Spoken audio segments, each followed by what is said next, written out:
आइए बात करते हैं 2007 में रिलीज़ हुई फिल्म डेड साइलेंस की। फिल्म की शुरुआत रेवेंसफेयर नाम के एक कस्बे से होती है। वहाँ भयानक हत्याओं का एक सिलसिला शुरू होता है। हत्या से पहले हर पीड़ित की जीभ काट दी जाती है और उसका चेहरा पीला पड़ जाता है और फिर सफ़ेद और नीला। कस्बे के निवासी इस बारे में अजीब तरह से चुप रहते हैं। हालांकि ऐसी अफवाहें हैं कि इन क्रूर हत्याओं के पीछे एक शापित गुड़िया का हाथ है। वह गुड़िया एक बार रेवेंसफेयर के एक नवविवाहित जोड़े के घर आई थी और उनकी जिंदगी रातों रात बदल गई। यह गुड़िया क्या चाहती है, उसके अतीत का राज क्या है और आखिर में इस जोड़े का क्या हुआ, इन सभी सवालों के जवाब जानने के लिए आपको डेड साइलेंस फिल्म देखनी होगी। तो कैसे हैं आप सब? उम्मीद है आप सब कुशल मंगल होंगे। हमारे YouTube चैनल पर आपका स्वागत है। अगर आप चैनल पर नए हैं तो ऐसी ही हॉरर फिल्मों की व्याख्या और डरावनी कहानियां देखने के लिए कृपया सब्सक्राइब करें। तो चलिए शुरू करते हैं आज की कहानी। नवविवाहित जैमी और लीसा की जिंदगी में एक भयावह रात आ गई। जैमी सिंक का नाला साफ कर रहा था, तभी अचानक दरवाजे की घंटी बजी। दरवाज़ा खोलकर उसने एक बड़ा पार्सल देखा जिस पर उसका नाम लिखा था। जब उन्होंने पार्सल खोला तो अंदर एक गुड़िया देखकर हैरान रह गए, लेकिन उसमें कोई पहचान पत्र या संदेश नहीं था। लीसा को पहले लगा कि जैमी उसके लिए गुड़िया लाया है, लेकिन जैमी ने कहा कि वह ऐसा नहीं लाया है। गुड़िया को देखकर लीसा को बचपन में सुनी एक कविता याद आ जाती है। वह कहती है, मेरी शौ से सावधान। उसके कोई बच्चे नहीं थे, सिर्फ गुड़िया थी, बस इतना ही उसे याद है। गुड़िया नीचे रखते ही लीसा का चेहरा झपक जाता है, लेकिन जैमी को लगता है कि यह सिर्फ एक बच्ची है और वह खाना लेने बाहर चला जाता है। जैमी के जाने के बाद लीसा चाय के लिए पानी गर्म करने गई। अचानक उसे किसी की सांसें सुनाई दी। उसने पलटकर देखा कि जिस गुड़िया को उसने लिटाया था वह अब खड़ी होकर उसे देख रही थी। डरकर उसने गुड़िया को चादर से ढक दिया। थोड़ी देर बाद कमरे में लगा साउंड बॉक्स अपने आप बजने लगा। लीसा को लगा कि शायद जैमी वापस आ गया होगा, लेकिन जब वह लिविंग रूम में गई तो उसने कोई नहीं दिखा। जब संगीत बंद हुआ, घड़ी की टिक टिक शुरू हुई और फिर चूल्हे पर रखी केतली सीटी बजाने लगी तो लीजा घबरा गई। वह अपने कमरे की ओर भागी, लेकिन वहां एक अजीब सी ताकत ने उसके कपड़ों को जकड़ लिया। उसने खुद को किसी तरह धकेला, लेकिन उसके मुंह से खून बहने लगा। अचानक उसने अपने पीछे एक आकृति देखी और जोर से चीख पड़ी। थोड़ी देर बाद जैमी हाथ में एक फूल लिए वापस आता है, लेकिन जमीन पर खून देखकर डर जाता है। अचानक लीसा की आवाज आती है, जैमी, मेरे पास तुम्हारे लिए एक सरप्राइज है। जैमी को एक और बिल्कुल अलग आवाज सुनाई देती है। जैसे ही वह अपने सामने से कपड़ा हटाता है, उसे लीसा का छत बिछत शरीर दिखाई देता है। उसकी जीभ गायब है और उसका शरीर सफेद और नीला पड़ गया है और गुड़िया उसके बगल में जमीन पर पड़ी है। पुलिस पहुंचती है और लीसा का शव बरामद करती है। जैमी को पूछताछ के लिए पुलिस स्टेशन ले जाया जाता है। एक महिला अधिकारी कहती है कि जैमी ही मुख्य संदिग्ध है, क्योंकि हालांकि उसके खिलाफ अभी तक कोई ठोस सबूत नहीं है, लेकिन हालात उसी की ओर इशारा करते हैं। जैमी फिर पुलिस को बताता है कि इस घटना के पीछे गुड़िया का हाथ है। वह कहता है कि उनके इलाके में वेंट्रीलोक्विस्ट गुड़िया को बुरा माना जाता है और ऐसा माना जाता है कि घर में ऐसी गुड़िया रखने से मौत हो सकती है, लेकिन पुलिस इस पर विश्वास नहीं करती। अधिकारी लिप्टन जैमी को धमकाते हुए कहते हैं, मैंने आज तक पति पत्नी हत्याकांड में किसी गुड़िया को गिरफ्तार नहीं किया है, लेकिन मैंने कई पतियों को गिरफ्तार किया है। जैमी को आखिरकार रिहा कर दिया जाता है, लेकिन वह पुलिस की निगरानी में रहता है। घर लौटकर जैमी फिर से गुड़िया को देखता है। गुड़िया के डिब्बे के फटे कपड़े के नीचे उसे बिली और मैरी शॉ के शो का बैनर दिखाई देता है। बैनर पर जगह का नाम रेवेंसफेयर लिखा है, जो जैमी का जन्म स्थान है।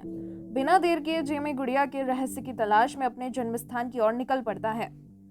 जैमी रेवेंसफेयर शहर के लिए रवाना होता है और वहां पहुंचकर अपने पुश्तैनी घर जाता है। वहां उसकी मुलाकात अपनी सौतेली मां एला से होती है। जैमी अपने पिता की बीमारी को लेकर चिंतित है। उसके पिता एडवर्ड उसे बताते हैं कि 2 महीने पहले हुए स्ट्रोक के कारण उनकी यह हालत हुई है। जैमी अपने पिता से मैरी शॉ के बारे में पूछता है। एला कहती है, मैरी शॉ से सावधान रहना। उसकी कोई संतान नहीं थी, लेकिन उसके पास ढेर सारी गुड़िया थी और अगर वह तुम्हारे सपनों में आए तो चिल्लाना मत। हालांकि एडवर्ड इसे अंधविश्वास मानकर खारिज कर देता है। अपनी पत्नी के अंतिम संस्कार में शामिल होने से पहले जैमी एला को चेतावनी देता है, मेरे पिता को अकेला छोड़ दो, वरना तुम भी मर जाओगी। लिसा का अंतिम संस्कार वॉकर के अंतिम संस्कार गृह में होता है। वहां जैमी की मुलाकात शव चिकित्सक हेनरी वॉकर और उसकी मानसिक रूप से बीमार पत्नी मैरियन से होती है। वह जंगल में मैरी शॉ की कब्र के पास मैरियन को पता होता है और कहता है, कोई नहीं बचेगा, वह यहाँ है। जेमी को एहसास होता है कि मानसिक रूप से अस्थिर होने के बावजूद मैरियन कुछ जानती है।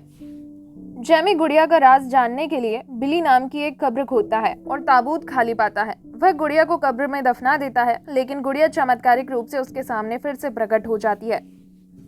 अधिकारी लिप्टन आता है और जेमी से शहर से बाहर जाने के बारे में पूछताछ करता है। जेमी कहता है कि उसे लगता है कि गुड़िया भेजने वाला ही हत्यारा है। जेमी यह भी कहता है कि अगर वह मैरी शॉ को देख ले तो उसे चीखना नहीं चाहिए, वरना उसकी जीभ काट दी जाएगी। लिप्टन जेमी की बातों पर ध्यान नहीं देता और गुड़िया को अपने होटल के कमरे में ले जाता है। अगली सुबह जेमी लिप्टन के घर से गुड़िया चुराकर हेनरी के घर आता है।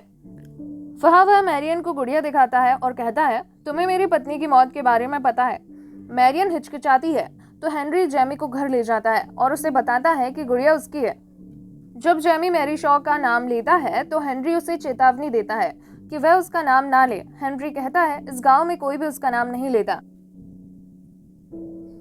हेनरी जेमी को बताता है कि रेवेंसपेयर में द गोइंग नॉल थिएटर नाम का एक बड़ा थिएटर था जो लास्ट लेक के बगल में स्थित था।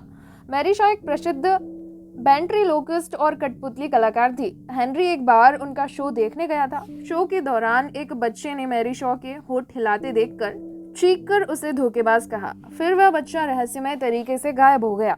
हेनरी का मानना था कि मैरी शॉ उसके पीछे थी और कुछ दिनों बाद मैरी शॉ की हत्या कर दी गई। उसकी अंतिम इच्छा थी कि उसे उसकी कठपुतलियों के साथ दफनाया जाए। हेनरी के पिता ने मैरी शॉ के साथ 101 कठपुतलियों की गिनती की। हालांकि मैरी भी उसके लिए एक कठपुतली बनाना चाहती थी और उसे दफनाना चाहती थी। जेमी जब इस मौत का कारण पूछता है तो हेनरी कहता है कि शहर के लोगों का मानना है कि जब तक चीख पुकार बंद नहीं होगी, मौत उनका पीछा नहीं छोड़ेगी। यह कहकर हेनरी जेमी को लास्ट लेक जाने के लिए कहता है। लॉस्ट लेक पहुंचकर जेमी को हेनरी द्वारा छोड़ी गई एक गुड़िया मिलती है। जेमी गुड़िया को छोड़कर लॉस्ट लेक की ओर चल पड़ता है। उसी बीच पुलिस अधिकारी लिप्टन मैरी शॉ की कब्र पर पहुंचते हैं। वह कब्र पर जाकर देखना चाहते हैं कि मैरी की बची हुई गुड़ियाएं वहां हैं या नहीं। जेमी नाव से थिएटर जाता है। वहां उसे गुड़िया बनाने के निर्देशों वाली एक पुरानी किताब मिलती है। किताब के एक हिस्से में लिखा है, एकदम सही गुड़िया बनाए। वह कुछ और पन्ने पलटता है और माइकल एशेन नाम के एक लापता बच्चे को देखता है। माइकल एशेन जेमी के पिता का छोटा भाई था। इसी बीच जेमी अचानक मैरी शॉ को आईने में उसकी कटी हुई जीभ के साथ देखता है और भाग जाता है। दूसरी ओर हेनरी को मैरी शॉ की आवाज सुनाई देती है। वह अपनी पत्नी को गुड़िया बिली से बात करते हुए देखता है। गुड़िया को दफनाने के लिए ले जाते समय हेनरी अपनी पत्नी की गुनगुनाहट सुनता है और एक गुप्त स्थान में प्रवेश करता है। वहां पहुंचकर उसे पता चलता है कि उसकी पत्नी वास्तव में एक डमी है। जब हेनरी मैरियन को पुकारता है तो दरवाजा बाहर से बंद हो जाता है। फिर उसकी भी उसी अवस्था में मृत्यु हो जाती है और मैरी शॉ की आत्मा हेनरी की आवाज की नकल करती है। जेमी अपने पिता के पास लौटता है और मैरी शॉ के साथ उनके परिवार के रिश्ते के बारे में पूछता है। उसके पिता एडवर्ड बताते हैं कि माइकल एशेन उनका छोटा भाई था। एशेन परिवार और शहर के कुछ लोगों ने मैरी शॉ को मार डाला और उसकी जीभ काट दी, लेकिन मैरी शॉ मरी नहीं बल्कि एक दुष्ट शक्ति बनकर बदला लिया। एडवर्ड बताता है कि इसीलिए जेमी को दूर भेजा गया था।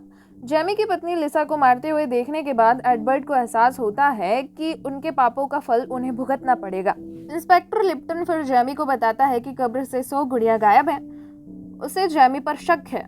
तभी जेमी को हेनरी का फोन आता है जो उसे लॉस्ट लेक थिएटर में मिलने के लिए बुलाता है। जब जेमी वहां पहुंचता है तो लिप्टन उसका पीछा करता है। दोनों एक गुप्त रास्ते से गुड़िया बनाने वाले के कमरे में प्रवेश करते हैं। वहां उन्हें गायब 100 गुड़िया मिलती हैं। उनमें से माइकल एशेन की गुड़िया एक असली इंसान थी जिसकी मैरी शॉ ने हत्या कर दी थी। मैरी शॉ की आत्मा एक गुड़िया में प्रकट होती है और जेमी से कहती है कि वह उन्हें चुप करा देगी क्योंकि उन्होंने उसे हमेशा के लिए चुप करा दिया था। जब जेमी लिसा की मौत का कारण जानना चाहता है तो मैरी शॉ की आत्मा फुसफुसाती है कि लिसा गर्भवती थी। जेमी की पत्नी एशेन परिवार के आखिरी वंशज को गर्भ में धारण कर रही थी और इसीलिए लिसा की हत्या कर दी गई। अधिकारी लिप्टन गुड़ियों पर गोली चलाकर उन्हें आग लगा देता है। माइकल एशेन की गुड़िया नष्ट नहीं होती, लेकिन वह भागने में कामयाब हो जाती है और लिप्टन जमीन पर गिरकर चीखता है और उसी तरह मर जाता है। जेमी किसी तरह बचकर हेनरी के घर लौट आता है। वहां वह हेनरी को मृत पाती है और जानती है कि उसके पिता एडवर्ड ने शापित गुड़िया ले ली है। जेमी अपने पिता के घर जाती है और गुड़िया ढूंढती है। उसी समय मैरी शॉ की आत्मा उसे डराने आती है और गुड़िया को चिमनी में फेंक देती है।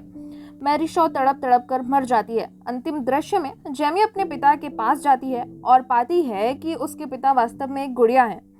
जेमी को पता चलता है कि उसके पिता मर चुके हैं और एला इस पूरे समय अपने पिता की आवाज़ की नकल करती रही है। यानी एला मैरी शॉ द्वारा बनाई गई परफेक्ट गुड़िया है। मैरी शॉ के पास 100 गुड़ियाओं में से 101 गुड़िया थी, जिसमें एला भी शामिल थी।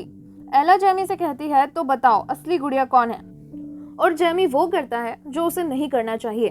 जेमी चीखता है। फिल्म के अंत में जेमी की आवाज़ सुनाई देती है। तो अगर आपको वीडियो पसंद आया हो तो लाइक, कमेंट और अपने दोस्तों के साथ शेयर ज़रूर करें। अगर आप चैनल पर नए हैं तो सब्सक्राइब ज़रूर करें और उसके आगे बेल आइकन दबाना ना भूलें।